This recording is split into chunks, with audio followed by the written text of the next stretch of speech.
ദൈവത്തിന് സ്തുതി. പ്രഭാത കിരണത്തിലേക്ക് സ്നേഹവന്ദനം. ഭാഗം 2292. ഇന്ന് ഏപ്രിൽ മാസം 10-ാം തീയതി. ഈ വർഷത്തെ 100-ാമത്തെ ദിവസമാണ് ഇന്ന്. ഉദ്ധിതനായ ക്രിസ്തുയേശു, അതെ, ഉയർത്തെഴുന്നേറ്റ ക്രിസ്തുയേശു തന്റെ പ്രിയപ്പെട്ടവരുടെ മുമ്പിൽ പ്രത്യക്ഷപ്പെട്ടതൊക്കെ ഒരു പരിധിവരെ അപരിചിത രൂപത്തിലാണ്. വിശുദ്ധനായ ലൂക്കോസിന്റെ സുവിശേഷത്തിന്റെ അവസാന അധ്യായത്തിൽ എമ്മാവൂസ് എന്ന് പറഞ്ഞ സ്ഥലത്തേക്ക് 2 ശിഷ്യന്മാരുടെ യാത്രയെ വിവരിക്കുന്നുണ്ട്. എന്ത് ഭംഗിയുള്ള ഒരു സംഭവമാണ്. അവരുടെ യാത്ര മാത്രമല്ല, യാത്രക്കിടയിൽ ഒരു അപരിചിതനെ പോലെ ക്രിസ്തുയേശുവും കൂടിച്ചേരുകയാണ്. ഏതാണ്ടൊരു 3 വർഷക്കാലം ഒരുമിച്ച് ഉണ്ടുമുറങ്ങിയും കളിപറഞ്ഞും ഒക്കെ നടന്നവരാണ്. ഇപ്പോൾ അതിൽ 2 പേരോടൊപ്പം അവൻ കൂടെ ചേർന്നിട്ട് അവർക്ക് മനസ്സിലാവുന്നില്ല. വചനം വ്യാഖ്യാനിച്ചു കൊടുത്തിട്ട് പോലും അവർക്ക് മനസ്സിലായില്ല.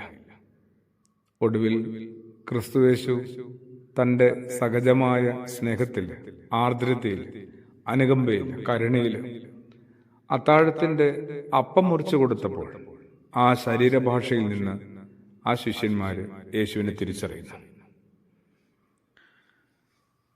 നമ്മളൊക്കെ ഉള്ള ഭാവം നടിക്കുന്നവരാണെങ്കിൽ പിന്നെ നമുക്ക് നമ്മളോട് തന്നെ ക്ഷമിക്കാല്ലേ, സാരമില്ലെന്ന് വെക്കാം. നമ്മളൊക്കെ ഇല്ലാത്ത ഭാവം നടിക്കുന്നവരാണ്. ഇത്രത്തോളമൊക്കെ നടിക്കാനായിട്ട്, ഇത്രത്തോളമൊക്കെ എന്താണ് നമുക്ക് വിഭവങ്ങൾ കൂടുതലുള്ളത്? ശരിയായിരിക്കാം, ശേഖരിച്ച ഒരുപാട് വിഭവങ്ങൾ നമ്മളിലുണ്ടാവും.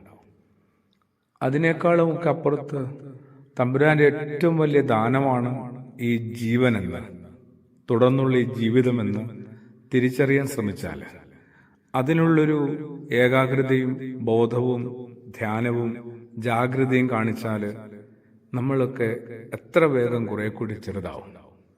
ഉദ്ധിതനായ ക്രിസ്തുയേശുവിനെ പോലെ കുറെ കൂടി നമ്മൾ ഒരു പരിങ്ങലില്ല, കുറെ കൂടി ഒരു പാവത്തെ പോലെ നിൽക്കാൻ തയ്യാറാവത്തില്ലേ? എൻ്റെ എല്ലാ ഭാവങ്ങളെയും പ്രകടനങ്ങളെയും കണ്ട് ശരിക്കും ക്രിസ്തുയേശു ചിരിക്കുന്നുണ്ടാവത്തില്ലേ? സങ്കടത്തോടെ, സഹതാപത്തോടുകൂടി, ഒരു ബോധമില്ലാത്തവനെ കണ്ടതിൻ്റെ വിഷമത്തിൽ. അതുകൊണ്ട് തന്നെ അപരിചിതരെയൊക്കെ കുറെ കൂടി ആദരവോടെ കാണാനും പരിഗണിക്കാനും സാധിക്കട്ടെ. ഇനി നമ്മുടെ ഒപ്പം വസിക്കുന്ന പരിചിതരില്ലേ, എപ്പോഴൊക്കെ എൻ്റെ അവഗണനം കൊണ്ട്, അവഹേളനം കൊണ്ട് അവരും എനിക്ക് അപരിചിതരായി മാറിയിട്ടുണ്ട്. അവരെയും ഒന്ന് പരിഗണിക്കണ്ടേ, കാര്യമായിട്ടൊന്ന് പരിപാലിക്കണ്ടേ? പ്രകാശത്തിന്റെ ദിനങ്ങളാണിത്. ഉയർപ്പിനെ തുടർന്നുള്ള ഈ ഒരാഴ്ച ഹേവോറോ ദിനങ്ങളാണ്. കുറെ കൂടി പ്രകാശമുള്ള മനുഷ്യരായിട്ട് നമുക്ക് മാറാം. പ്രാർത്ഥനയോടുകൂടി. ആമേൻ.